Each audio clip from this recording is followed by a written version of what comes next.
Aga tõesti, nüüd ma ootan siia Heljat, kes räägib täna Soomest koordineeritavast üleilmakoolist.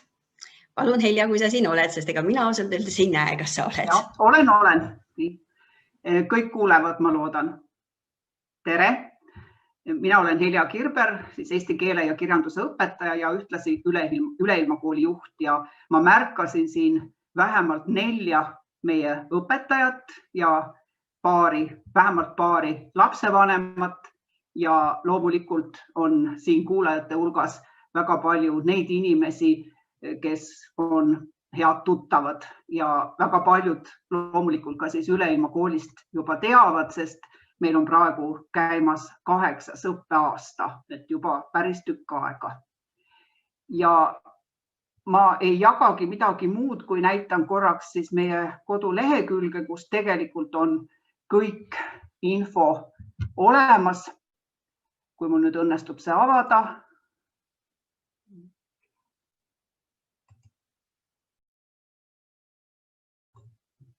Nii, ma vabandan, juhtus mingi tehniline asi. Kas te nüüd kuulete?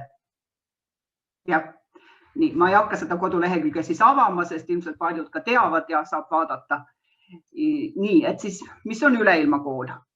Et loomulikult ei ole tegemist siis mitte formaalse kooliga, vaid meie tegevus on mitteformaalne. See tähendab, me pakume siis võimalust õppida eesti keelt ja eesti keeles ja nagu teiegi väga hästi teate, siis kõik lapsed oma kodukoha riikides koolis käivad ja tegelikult siis ka nagu meie poolt pakutav on lisa sellele just nimelt siis eesti keeles ja eesti keelt õppida. Aga kool me oleme küll selles suhtes, et meil on siis õppeaasta, me alustame septembris, lõpetame mais. Meil on siis nii-öelda klassid või rühmad, kellega töötab üks õpetaja ja kes siis hoiab lastel silma peal, vaatab, loomulikult siis kogu materjali jagab, annab tagasisidet, suhtleb õpilaste ja lastevanematega. Ja me pakume ju täielikult veebipõhist õpet, see tähendab, et meil on kirjalikud kursused, mis on praegu siis Haridus- ja Noorteameti Moodle'is. Meil on siis suhteliselt palju individuaalseid veebitunde õpetajaga ja järjest rohkem siis püüame teha ka nagu ühe rühma veebikohtumisi või veebitunde. Üks suur takistus sellele on loomulikult kohe siis aeg, sest meie õpilased on ka väga paljudes erinevates riikides, et meil sellel õppeaastal on siis juba peaaegu 300 õpilast ja 31 riigist ja meil on siis praegu 13 õpetajad ja kõik õpetajad loomulikult siis töötavad ju kuskil enamus nendest Eesti koolides ja mõned siis ka Soomes oma emakeele õpetajatena, eesti keele õpetajatena. Ja sellel õppeaastal meil on praegu veel 28 erinevat kursust, et suurem osa on eesti keele kursused alates siis päris eesti keel võõrkeelena tegevusest ja peab ütlema, et sellel aastal oli märgatavalt suurem huvi siis selle vastu või nagu kuidagi ärkasid või leidsid meid üles ka need perekonnad, kelle pisikesed lapsed ikkagi peaaegu ei oska eesti keelt või oskavad väga vähe, nii et me oleme siis saanud pakkuda abikeelega tegevust inglise keele abikeeleks, prantsuse keel, rootsi keel, erinevate keeltega. Ja lisaks eesti keel on siis 1.–9. klassini kõigile me pakume. Aga lisaks eesti keelele on siis muidugi eesti ajalugu, eesti loodus, maa tundmine, ühiskonnaõpetus ja ka mõned matemaatikakursused, sest tegelikult on olemas, ühelt poolt on olemas ju lapsed, kes võib-olla seda eesti keelt nagu otseselt ei tahaks õppida, ehk siis teha eesti keele harjutusi, aga kes näiteks on huvitatud ajaloost või ka matemaatikast ja nagu seda eesti keeles õppides siis õpivad ka ühtlasi ju eesti keelt. Ja see suund, mida me tahame veel edasi arendada, on see just, et siis erinevate õppeainetega seotud mõisteid või termineid pakkuda. Näiteks praegu on olnud paar aastat matemaatika mõistete kursus ja no see on vist nagu päris hästi läinud, et noh, tegelikult kui laps neid mõisteid seal oma keeles siis õpib, siis noh, kindlasti eesti keeles on nendega raskusi.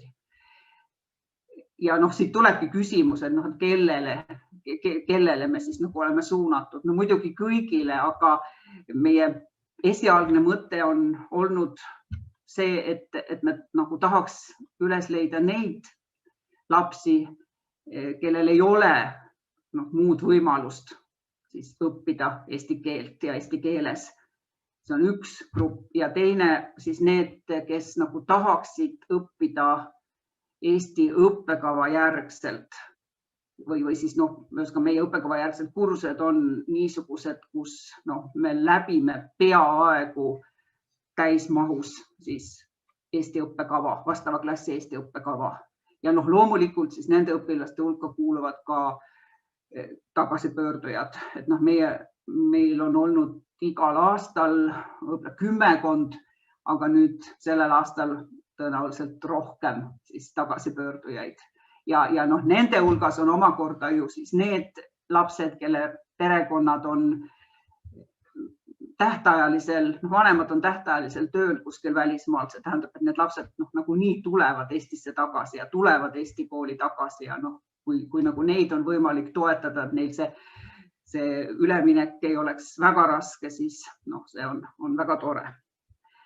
Ja loomulikult, eks ole, nüüd, kui meie maailm on olnud aasta aega peaaegu segamini ja veidi hullumeelne, et väga paljud kohalikud Eesti koolid ju teevad ka kaugõpet, veebiõpet. Teil on võimalik, eks ole, lapsi kaasa haarata ka neid lapsi, kes ei saaks võib-olla füüsiliselt kohale tulla ja see on tegelikult väga tore. Et küsimus, et siis mis nagu see meie mõte siis on, et ma jään ikkagi sellel, et võib-olla see meie eripära või see tugevus on see, et meil on juba välja töötatud süsteem ühelt poolt ja teiselt poolt just nimelt, et me siis nagu püüame seda Eesti õppekava järgset õpet pakkuda ja arendada ka. Ja loomulikult on igasuguseid raskusi nagu ikka ja meie kõige suurem raskus on see, et me ju õpetajad suhtlevad õpilastega ju ainult virtuaalselt. Meil ei ole tegelikult seda võimalust, et me nende lastega siis kokku saaksime. See tekitab igasugu raskusi ka, ütleme, kursuste organiseerimisel ja võib-olla niisugusel läbiviimisel, puht praktilisi raskusi ka. Ja üks külg on ju see, mida te isegi väga hästi teate, et erinevates riikides on infotehnoloogiline areng ka veidi erinev ja kindlasti siis mõnes kohas mitte nii võib-olla hea kui näiteks Eestis. Et Heidi sissejuhatavalt ütles, et ma juhin seda Soomest, aga ma võiksin öelda, et ma olen peaaegu nii Soomes kui Eestis, et mõlemas kohas ja meie suurem osa õpetajaid on siis küll Eestist, Eesti koolide õpetajad. Ja rõõme on ka igasuguseid, et kõige suurem rõõm on loomulikult see, et meie õpilaskond on iga aastaga kasvanud. Et me alustasime tegelikult 12 õpilasega. Praegu on väga palju rohkem ja see on loomulikult teeb head meelt. Et teine, mis annab kinnitust, et see tegevus nagu ühele osale lastest ja perekondadest sobib, on see, et siis meil on üsna palju õpilasi, kes nagu jätkavad, eks ole, lähevad klassist klassi edasi, näiteks eesti keeles. Ja sama ühest perekonnast on ka, mõnestki perekonnast on siis mitu last, et nagu nooremad tulevad ka. Et loodetavasti siis tegevus sobib, aga täiesti selge on, et see perekonna motivatsioon on tähtis, nii nagu see on tähtis, eks ole, igal pool, eks ole, seal teie koolides ka ja kuna siin lisandub veel see, et kogu tegevus on ainult veebipõhine, et siis nagu see võib-olla see motivatsioon on nagu veel tähtsam, et miks siis see laps kõige sellega peaks tegelema. Ja me loodame, et Üleilma koolil on oma koht nagu erinevate kooli ja õppevormide seas. Ja loomulikult meie huvi või eesmärk on see, et info meie tegevusest siis jõuaks nagu võimalikult paljude peredeni, kes võiksid sellest huvitatud olla. Et see oleks ehk lühidalt kõik. Ja veel võib-olla meil on olnud siis ka niisugust koostööd näiteks Stockholmi Eesti kooliga, et siis meie ajalookursust on seal kasutatud ja niisuguseid väiksemaid koostöövorme on veel, nii et see on ka üks võimalus, et me oleme selles mõttes ka nõus koostööd tegema. Nii et kui meist on abi.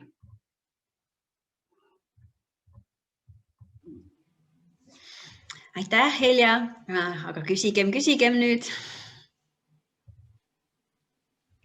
Ellen Valter jälle Torontost. Kui mina Eesti koolis käisin Torontos, tere ja jõudu teile. See on väga oluline asi, mida te teete. Tahtsin võib-olla väikse kriuka küsida, et kui mina Toronto Eesti koolis käisin, seal ma eesti keelt õppisingi, aga minu lemmikaine oli siiski vaheaeg. Et kas teil ka midagi sellist on, kus õpilased saavad ise oma vahel suhelda või kas see on selline pigem nagu üks ühele õpetajaga? Ei, me järjest rohkem siis püüame teha niisuguseid nagu veebikohtumisi ja ma tean, et siin kindlasti, ma nägin enne oli meie õpetaja Lee Laurimäe, kes on sellel aastal teinud ja teeb veel, et me püüame, jah, et siis oleks vähemalt mõned korrad aastas siis niisugust ühe rühma siis õpilaste omavahelist suhtlemist ka, et mitte ainult üks ühele. Aga see on natuke keeruline, et ühelt poolt on keeruline see ajalises mõttes, et teiselt poolt on keeruline ka see, et tegelikult mina olen aru saanud, et meil suurem osa õpilasi on siis niisugused, kes on tegelikult väga aktiivsed õpilased, väga aktiivsed ka selles mõttes, et neil on lisaks oma koolile väga palju harrastustegevust, huviringe, et nendel õpilastel ei ole ka nagu selles mõttes nagu väga aega, et see aegade sobitamine on kõige keerulisem, et see jääb ikka nädalavahetuse peale, et kui Lee on veel siin, et siis ta võib kinnitada, et ta on saanud seda teha ainult nädalavahetusel ikkagi. Katrin Maistega siit jälle suur tänu sulle, Helja, selle tänase ettekande eest ja loomulikult kogu selle 8-aastase ja tegelikult kindlasti rohkem kui 8-aastase töö eest. Ja natukene sarnane küsimus nagu Ellenilt tuli ka, et kui paljud lapsed on neist näost näkku kohtunud, et kui Ellen küsis vahetundide kohta, siis kas on ka juhtunud nii, et me õpime koos üle ilma koolis ja siis me saame Eestis suvel kokku või kas on plaanis midagi sellist? Ei ole veel olnud, meil on küll olnud nii palju, et siis 2019. aasta suvel meil olid infopäevad, et oli siis infopäev Tartus ja infopäev Tallinnas suvel augusti alguses ja siis olid nii vanemaid, oli ka lapsi. Aga see, eelmisel aastal olid infopäevad ka siis ainult juba netis, ka oli augustis ja sellel aastal kindlasti ka tulevad, et võib-olla on võimalik siis teha nii, et koha peal saab ka kokku, kes tahavad. Aga see, mida sa, Katrin, küsisid, see plaan on meil olemas, et võib mitte kindlasti veel sellel suvel, aga järgmisel suvel siis püüda ka niisugust üleilma kooli linnalaagrit või midagi taolist korraldada, et siis need, kes oleksid huvitatud, kes on Eestis, et nendel oleks võimalik kokku saada. Mul on selline küsimus, et mõni aeg tagasi sa rääkisid, et kasutate Eesti õppekava ja õpikumaterjale just selle eesmärgiga, et kui on Eestisse tagasi tulijaid lapsi, kas mingit sellist tagasisidet ka on, et kui palju on siis tulnud tagasi ja kui hästi nad lõpuks Eesti haridussüsteemis hakkama on saanud siin koha peal?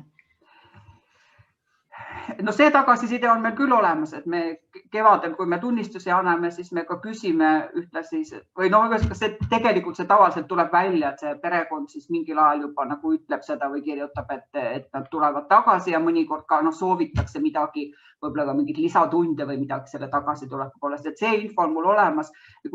See möödunud õppeaastal siis oli umbes 15 last, kes tagasi tulid. Aga eks ma natuke olen kuulnud, ma olen kuulnud väga head, tähendab see Eesti kooli tagasitulek on muidugi keeruline, nii nagu on iga kooli vahetamine, et see ei ole ainult see, et Eesti kooli on raske tulla. Ma arvan, et lihtsalt kooli vahetamine on lapsel raske, sest seal on nii palju kõike, mis muutub. Et kindlasti on väga erinevaid kogemusi ja loomulikult ma neid eraldi ei ole nagu küsinud enam laste või lastevanemate käest, aga need, kes mulle on nagu teada andnud, ma olen väga head kogemust ka kuulnud, et just aitas see niisugune, et see perekond tuli tagasi, siis näiteks konkreetselt see perekond tuli tagasi nii, et nad on nüüd selle koroona aasta olnud Eestis ja nad ütlesid ka seda, et väga hästi aitas see eelnev niisugune veebipõhine tegevus, eks ole, ka sellele õppele, mis praegu siin on, eks ole. Aga kindlasti on väga erinevaid kogemusi. Ja, see sõltub paljudest asjadest, sõltub ka koolist.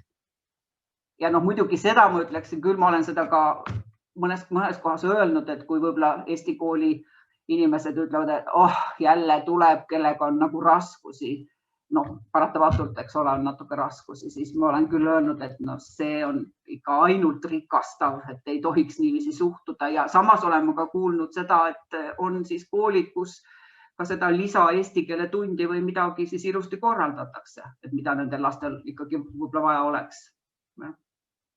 See oli erinev.